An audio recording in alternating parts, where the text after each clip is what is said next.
HMB, BCAAs, EAAs. Which one should you use? Why shouldn't you use them? Are they a waste of money? Are they useless?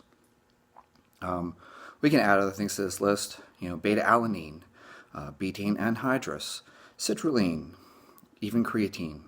Because actually, there are people who use creatine and don't get any response from it. So, is creatine useless?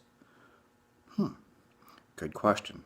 So, rather than sit around and read research, okay, which I love research, I'm a huge nerd. The thing I would tell you is go ahead and try it. See how you feel. Do you feel better? Do you perform better? Are you less sore? For me personally, and I've said this before, HMB is one of my favorite supplements. I know that everyone's like, oh, well, it doesn't build muscle. And I'm like, I don't fucking care.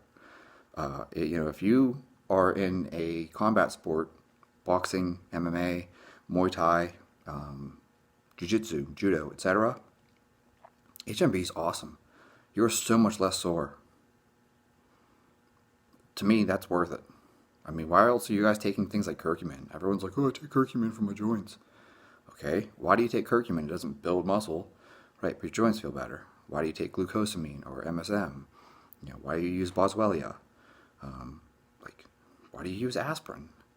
Oh, it doesn't build muscle. Yeah, who cares? Do you feel better? Are you less sore? Can you train more often? Okay, that's a good enough reason to me. There is plenty of research showing that BCAAs have huge benefits. That people feel less DOMS, delayed onset muscle soreness. People are less sore when they use BCAAs. Does it build muscle? Eat food. You want to build muscle? Eat more food. But if you're looking for performance, citrulline, I can go harder. Beta-alanine, I don't fatigue as fast. Baking soda, again, that's another one that buffers the hydrogen ions. But maybe it won't work for you, so try it. Personally, I'll tell you my little experiment. I created a circuit, just a bunch of different movements, behind the neck presses, weighted lunges, kettlebell swings, etc. And I just created this basic circuit. And one time I took BCAAs before doing the circuit, and another time I took EAAs before doing the circuit. And then I repeated this experiment multiple times, always alternating. So, I would use BCAAs, and then I would use EAAs, and I compared. And I definitely go faster and fatigued less using BCAAs. I don't know why. Maybe it's something to do with the leucine or something. BCAAs are used as an energy source. Our body actually does use them for energy. But I can tell you that when I used the EAAs, my performance was not... it's not like there's a huge difference. There's not a huge difference. I'm not sitting here being like, well, one took me 30 minutes, the other one took me 20 minutes. We're talking the difference of 20 minutes and 25 minutes, okay? It was 24 something. But the point being that I definitely went faster and had more energy, and I didn't slow down as much doing 5 rounds of these circuits when I was using the BCAAs. Okay, cool. That seems like an interesting little experiment. So it worked quite well, actually, for circuit training. But it didn't work very well for strength training. When I'm doing, 6 heavy singles or 5 heavy singles, I got better results using EAAs. I don't know why. Can't tell you what the magical difference is between the BCAAs and the EAAs, because they both have leucine, they both have, the branching amino acids. But, if I'm doing strength work, the essential amino acid supplements seem to work better. And if I'm doing circuit work, something that's very, it's basically cardio. I breathe through my nose the whole time when I do any type of thing like that, because I actually purposely try to avoid what I consider training on the nerve. I try to avoid that glycolytic thing where you're, driving up cortisol and all these stress hormones. So, using the BCAAs was better for circuit type work. Okay.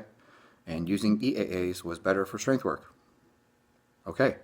So now I know that, and then I supplement accordingly, right? So if I know that my workout is going to be to do, 4 heavy singles on the front squat, I'm going to drink EAAs before my workout.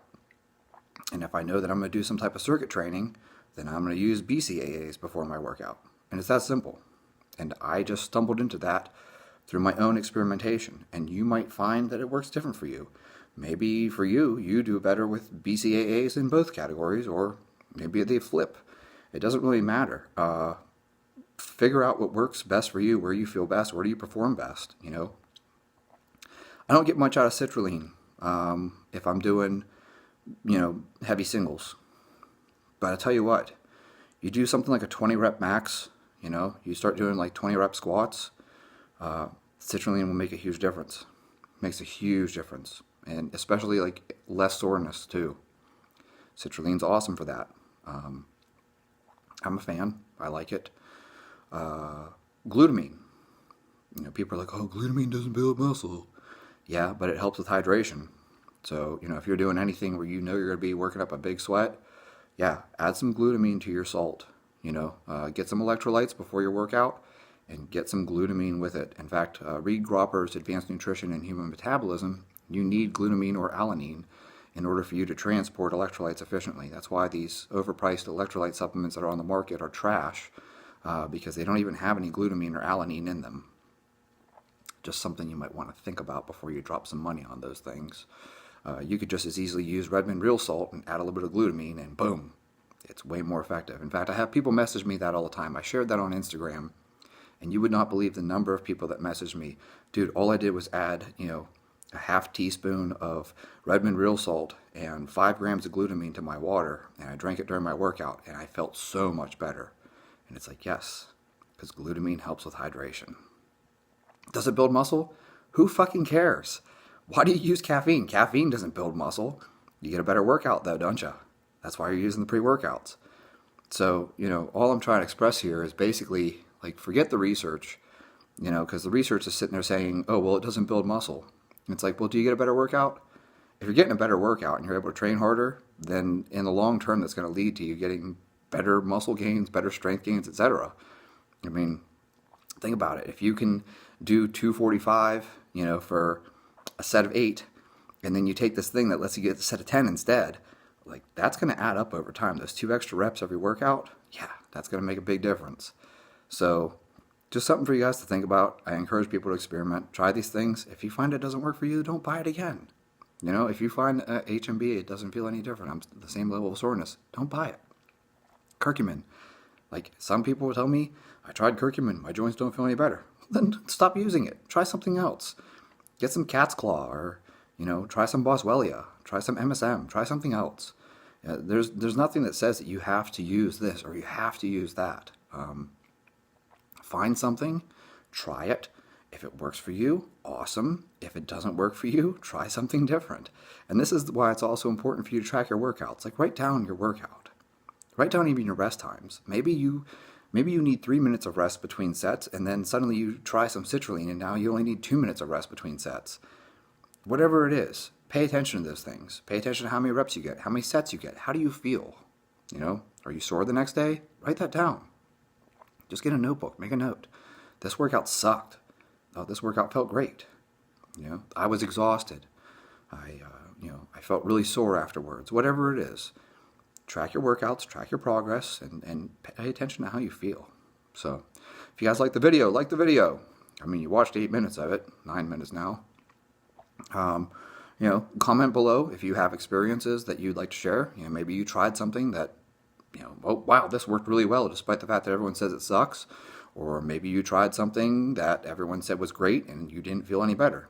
There certainly are many people who will tell you, I tried creatine and it didn't do shit for me. And that's actually not uncommon.